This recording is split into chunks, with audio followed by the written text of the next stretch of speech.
Hello everyone, welcome to success with Rai academy. 28 नवंबर 2022 के दैनिक जागरण के राष्ट्रीय संस्करण को आज के इस वीडियो में हम डिस्कस करेंगे। तो चलिए वीडियो को स्टार्ट करते हैं। सबसे पहली हेडिंग हम ले रहे हैं कि चीन में लगे चिनफिंग गद्दी छोड़ो के नारे। और ये विरोध इसलिए हो रहा है क्योंकि जो फिर से कोरोना के मामले चीन में बढ़ रहे हैं और उसके लिए सख्त लॉकडाउन जो लागू किया गया है उससे लोगों को परेशानी हो रही है। उसके बाद ये जो नारे लगे हैं उसी तहत लगे हुए हैं। तो न्यूज़ को देख लेते हैं कि चीन सरकार की जीरो कोविड पॉलिसी की वजह से कई शहरों में लगे लॉकडाउन से उकताकर लोग सड़कों पर उतर आए हैं और सख्त प्रतिबंधों का विरोध कर रहे हैं। चीन में इस तरह के सार्वजनिक विरोध प्रदर्शन यदा कदा ही देखने को मिलते हैं। खास बात यह है कि प्रदर्शनकारी राष्ट्रपति सी जिनपिंग और सत्तारूढ़ कम्युनिस्ट पार्टी के विरुद्ध नारेबाजी कर रहे थे। उन्होंने चिनफिंग गद्दी छोड़ो, कम्युनिस्ट पार्टी सत्ता छोड़ो और चीन को अनलॉक करो के नारे लगाए हैं। कोविड प्रतिबंधों की का यह विरोध बीजिंग और नाइजिंग में विश्वविद्यालयों के कैंपस तक पहुंच गया है। इस बीच देश में रविवार को कोविड के लगभग 40,000 नए मामले दर्ज किए गए और यह लगातार चौथा दिन है और जब कोविड के मामलों में वृद्धि हो रही है। शनिवार रात संघाई में जिस वुलुमुकी रोड पर हजारों प्रदर्शनकारी इकट्ठा हुए थे वहां भारी पुलिस बल की उपस्थिति के बावजूद रविवार को भी प्रदर्शन हुए। यहां लोगों और पुलिस के बीच संघर्ष भी हो गया। प्रदर्शन स्थल पर मौजूद फाइनेंशियल टाइम्स के संवाददाता थॉमस हॉले ने बताया कि सुबह शुरू हुए विरोध प्रदर्शन में दोपहर तक सैकड़ों लोग शामिल हो गए थे। चलिए नेक्स्ट न्यूज देखते हैं कि कश्मीर के 3 जिलों में अब एक भी आतंकी नहीं। कश्मीर घाटी में आतंक की कमर टूट चुकी है और 3 जिलों में मौजूदा समय में एक भी आतंकी सक्रिय नहीं है।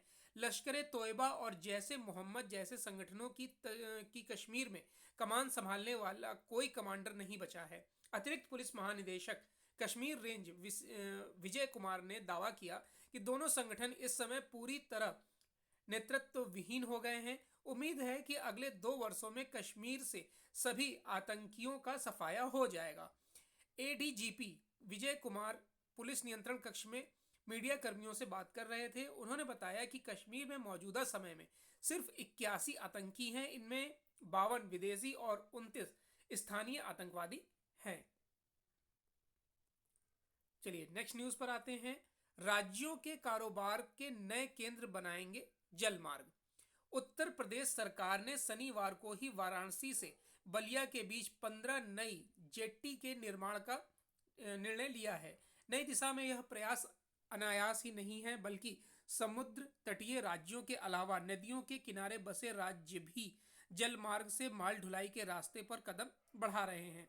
देश भर के राष्ट्रीय जलमार्गों पर 70% तो यूपी के वाराणसी से पश्चिम बंगाल के हल्दिया तक बने NW1 यानी कि नेशनल वाटरवे पर 60% ट्रैफिक बढ़ा है।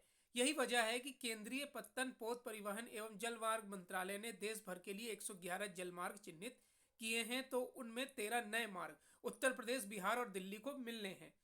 यह नए राज्यों के कारोबार के नए केंद्र विकसित करेंगे। समुद्र किनारे बसा गुजरात उद्योग कारोबार के लिए पहले से वाइब्रेट है, तो महाराष्ट्र, असम और बंगाल जैसे राज्यों की निर्भरता भी जल मार्गों पर पहले से है। नेक्स्ट न्यूज है कि विश्व के लिए कल्याणकारी होगी G20 की भारत की अध्यक्षता। आकाशवाणी पर मन की बात के 95वें संस्करण में प्रधानमंत्री नरेंद्र मोदी ने कहा कि भारत के पास विश्व कल्याण, शांति व पर्यावरण की चुनौतियों का समाधान है। G20 की अध्यक्षता मिलना भारत के लिए एक बड़ा अवसर है। हमने एक पृथ्वी, एक परिवार और एक भविष्य की जो थीम दी है उससे वसुदैव कुटुंबकम के लिए हमारी प्रतिबद्धता जाहिर होती है। प्रधानमंत्री मोदी ने G20 की अध्यक्षता पर गर्व करते हुए कहा कि यह समूह विश्व की 2/3 आबादी का नेतृत्व करता है। विश्व व्यापार में इसकी हिस्सेदारी 3/4 और विश्व की जीडीपी में 85% की भागीदारी है। भारत इतने समर्थवान व बड़े समूह की अध्यक्षता 1 दिसंबर से करने जा रहा है। भारत जैसे देश को यह अवसर उसके आज़ादी के अमृत काल में प्राप्त हुआ है। इस मौके का पूरा उपयोग करते हुए विश्व कल्याण पर ध्यान केंद्रित करना होगा। इसका जिक्र करते हुए प्रधानमंत्री ने सुदूर तेलंगाना के एक बुनकर की ओर से भेजे गए अनूठे उपहार की चर्चा की। उन्होंने कहा कि इसी तरह देश के विभिन्न हिस्सों से G20 की अध्यक्षता पर गर्व करते हुए कई पत्र प्राप्त हो रहे हैं। नेक्स्ट न्यूज लेते हैं हम कि उपराष्ट्रपति आज शिल्पकारों को प्रदान करेंगे पुरस्कार। उपराष्ट्रपति जगदीप धनखड़ सोमवार को शिल्पकारों को भारतीय हस्तशिल्प में उनके योगदान के लिए शिल्प गुरु और राष्ट्रीय पुरस्कार प्रदान करेंगे। कपड़ा मंत्रालय की ओर से आयोजित इस कार्यक्रम में वर्ष 2017, 18 और 19 के लिए शिल्प गुरु और राष्ट्रीय पुरस्कार प्रदान किए जाएंगे। कपड़ा मंत्रालय के मुताबिक महामारी के चलते पिछले 3 साल के अवार्ड एक साथ दिए जा रहे हैं।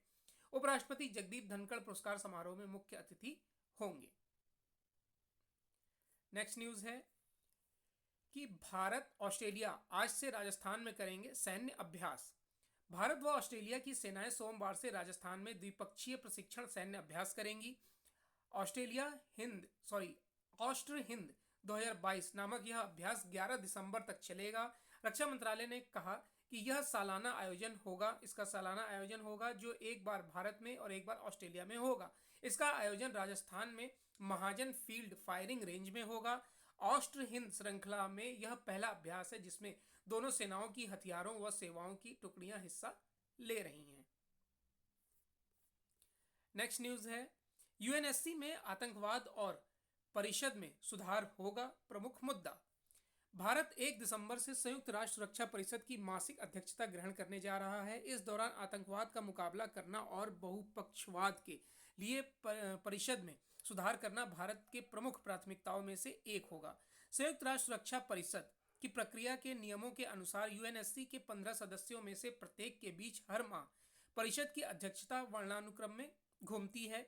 संयुक्त राष्ट्र में भारत की स्थायी प्रतिनिधि रुचिरा कंबोज ने कहा कि दिसंबर में अध्यक्षता के दौरान हमारी प्रमुख प्राथमिकता आतंकवाद का मुकाबला करना होगा। नेक्स्ट न्यूज है कि पंजाब पहला राज्य जहां ट्रैफिक विभाग का होगा इंजीनियरिंग विंग। पंजाब पुलिस के ट्रैफिक विभाग के पास अपना इंजीनियरिंग विंग होगा। मोहाली स्थित Punjab road safety and traffic research centre में इंजीनियरों की भर्ती की जा रही है। अधिकारियों का कहना है कि अभी तक सेना के पास ही अपना इंजीनियरिंग विंग है। पंजाब देश का पहला ऐसा राज्य होगा जिसमें पुलिस विभाग के ट्रैफिक विंग के पास अपने इंजीनियर होंगे। ये इंजीनियर राज्य की सड़कों के बेहतर व सुरक्षित डिजाइन और निर्माण को लेकर काम करेंगे। इस काम के लिए 18 इंजीनियरों को रखा जाएगा। भर्ती प्रक्रिया के लिए लिखित परीक्षा हो चुकी है। जल्द ही भर्ती प्रक्रिया की बाकी औपचारिकताओं को पूरा कर इंजीनियरों की नियुक्ति की जाएगी।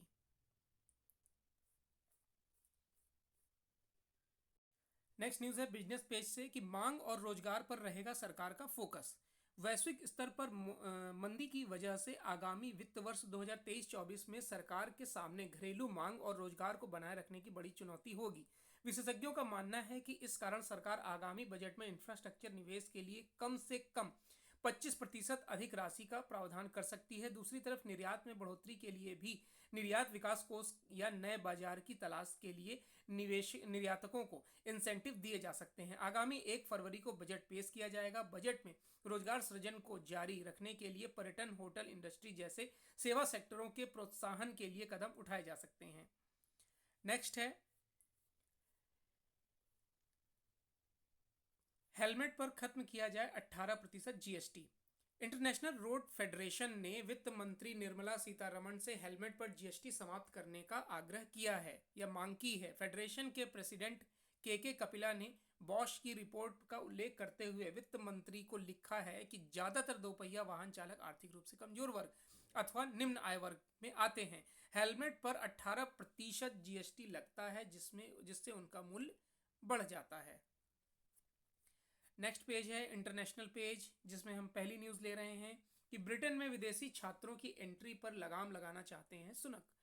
ब्रिटेन के प्रधानमंत्री ऋषि सुनक विदेशी छात्रों की एंट्री पर लगाम लगाना चाहते हैं। प्रधानमंत्री के प्रवक्ता ने कहा कि इमिग्रेशन आंकड़ों से पता चलता है कि ब्रिटेन में विदेशी छात्रों की संख्या रिकॉर्ड स्तर पर पहुंच गई है, इसलिए प्रधानमंत्री इस कदम पर विचार कर रहे हैं। इसके तहत शीर्ष विश्वविद्यालयों में एडमिशन को नियंत्रित किया जा सकता है। छात्रों के स्वजन को मिलने वाले वीजा को भी प्रतिबंधित किया जा सकता है। इस बीच सरकार के माइग्रेशन सलाहकार ने चेतावनी दी है कि इस कदम से ब्रिटेन के कई विश्वविद्यालय दिवालिया हो सकते हैं। ब्रिटेन की अर्थव्यवस्था के लिए भी यह कदम हानिकारक हो सकता है।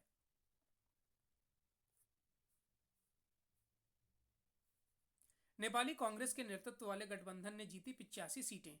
नेपाल के प्रधानमंत्री शेर बहादुर देउबा के नेतृत्व वाला सत्तारूढ़ नेपाली कांग्रेस गठबंधन प्रतिनिधि सभा की प्रत्यक्ष चुनाव वाली 165 सीटों में से 85 सीटें जीतकर बढ़त बनाए हुए है। इससे सरकार बनने की पूरी संभावना है। अभी 21 सीटों का चुनाव परिणाम घोषित नहीं हुआ है। 53 सीटें जीतकर नेपाली कांग्रेस सबसे बड़ी पार्टी के रूप में उभरी है। प्रतिनिधि सभा और 7 प्रांतीय विधायकों के बीच के लिए 20 नवंबर को हुए चुनाव की मतगणना रविवार को भी जारी रहेगी। तो ये आज का 28 नवंबर 2022 का दैनिक जागरण का राष्ट्रीय संस्करण था। आई होप आपको वीडियो अच्छा लगा होगा। अगर वीडियो अच्छा लगा हो तो लाइक और शेयर कर दीजिएगा। वीडियो देखने के लिए धन्यवाद।